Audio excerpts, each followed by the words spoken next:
ازيكم عاملين ايه؟ النهارده هنعمله مع بعض الفراخ المشويه. لو اول مره بتتابعيني يا ريت تعملي لايك وشير واشتراك للقناه.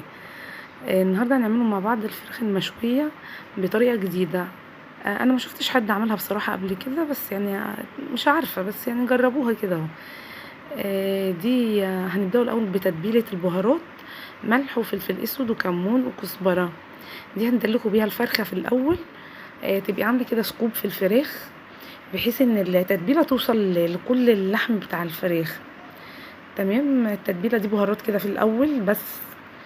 البهارات اللي قلتلك عليها دي تدلكيها بقى من بره ومن جوه من تحت الجلد، وعلى قد يعني ما توصلي يعني للعظم. يعني على قد ما تقدري تتحكمي كده فيها، يعني ما بين الجلد كده تدلكي كويس. دي مش هشويها على الشوايه بتاعه البوتاجاز لان حجمها كبير شويه. شوايه البوتاجاز بتبقى عايزه واحده مثلا في حدود كيلو ونص. تمام. انا الفراخ دي مربيها في البيت، بسم الله ما شاء الله اللهم بارك، بتطلع تحفه جدا، اطعم بكتير وانضف بكتير من بتاعت بره. هنا في الصعيد اتعلمت حاجات كتيره يعني تختلف خالص. اسكندريه ما بنعرفوش طبعا نربي الفراخ دي في البيت.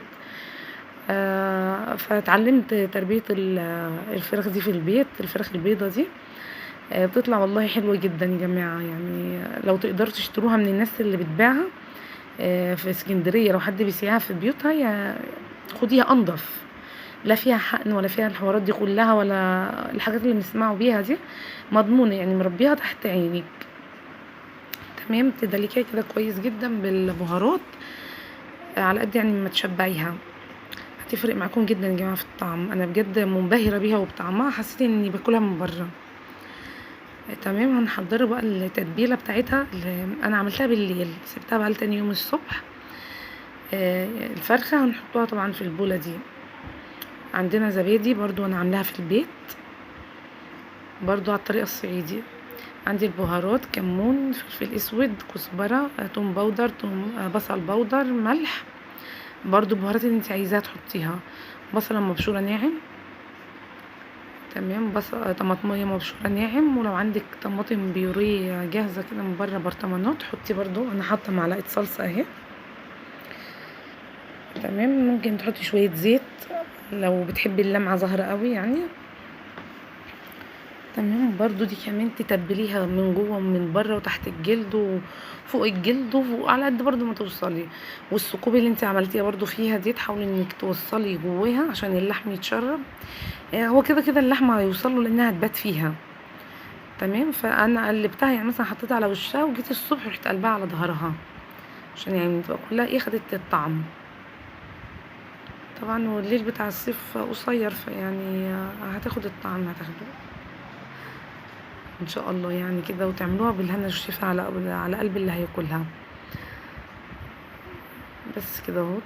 تحاولي يعني تمليها بقى التتبيله، لو مش عايزاها حطيها في بطنها. بس تسيبيها لتاني يوم بقى الصبح، هتطلع طعمها يا جماعه تحفه خرافه يعني. تدلكي كده ظهرها، ده اكتر حاجه ما توصلهوش. فحاولي يعني على قد ما تقدري توصلي له. بس كده اهو. نسيبوها لتاني يوم الصبح.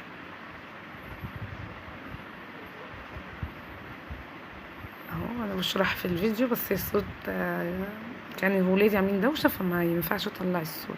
اهو ده الصبح. اعتقد ان الاضاءه برضو مبينه اهو. معلش تصوير الكاميرا بتاعتي وحش، بس الاضاءه بتاعت الكاميرا دي الصبح باينه. بصوا يا جماعه، بدوس عليها بقت جوسي قوي، بقت طريه. الزبادي ده اختراع فظيع بجد. الحاجات المشويه بتخليها طريه كده وتبقى جوسي. دول شويه بصل حطيت عليهم فلفل اسود وكمون وكزبره وشويه ملح، بس ما تكتريش الملح لان عصاره الفراخ والتتبيله بتاعتها هتنزل عليهم عشان ما تملحش معاكي. انا ملحت بصراحه معايا سيكه يعني، بس اتاكلت. ايوه اتاكلت. اهم حاجه ان الحاجه تتاكل. تمام. عندك بطاطس عايزه تحطي، تمام. معاكي طماطم حطي، جزر، الخضار اللي عندك. الخضار اللي عايزه تحطيه حطيه يعني. ما فيش حاجه معيار ولا حاجه معينه هتأيدك. اللي عندك حطيه. الصاج ده بتاع الفرن الكهرباء. بصوا بقى يا جماعه، دي الاختراع. عفوا، ده اختراع فظيع للشوي. بجد احسن من الشوايات اللي بتاعت البوتاجازات وقرفها وكل شويه تتفك وتطلعي الفرخه وهي سخنه وربط وفك ومش عارفه ايه. لا لا، دي ما فيش الكلام ده خالص. يعني ايه وكمان بتاعت الفرن دي عايزه واحده حجم كيلو ونص، لكن دي حماله اسيه بتشيل. يعني الفرخه دي انا حطيت قبل كده عليها في حجم اكبر من دي، بس ما كنتش بصراحه عامله بالتتبيله دي، كانت بطريقه تانية، بس شالتها بصراحه طلعت برضو تحفه.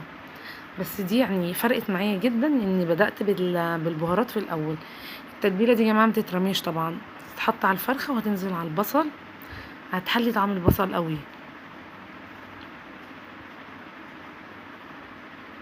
بصوا عشان تتخلخل جوه الفرخه والثقوب اللي في الفرخه، طبعا هتوصل للبصل كله، فالبصل هياخد نفس الطعم.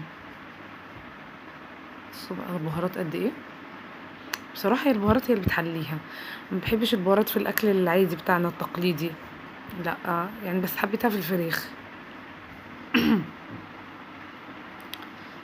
بس كده اهو نسووها، ندخل طبعا الفرن بتبقى سخنه قبل ما ندخلها، يعني انا مشغله الفرن هحطها على طول.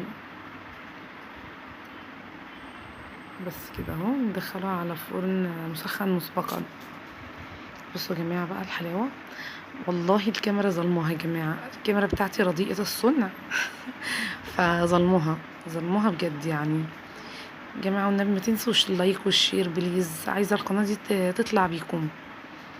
بصوا يا جماعه تحفه من جوه، تحفه تحفه. انا الحاجات دي بعملها في مطبخ حماتي تحت، يعني احنا اسره بسيطه احنا وحماتي، ويعني الحاجه بتطلع طعمها حلو بصراحه. معرفش بقى نفسها ولا نفسي ولا ايه، بس هي ما بتحضرليش اكل بس بتطلع حلوه.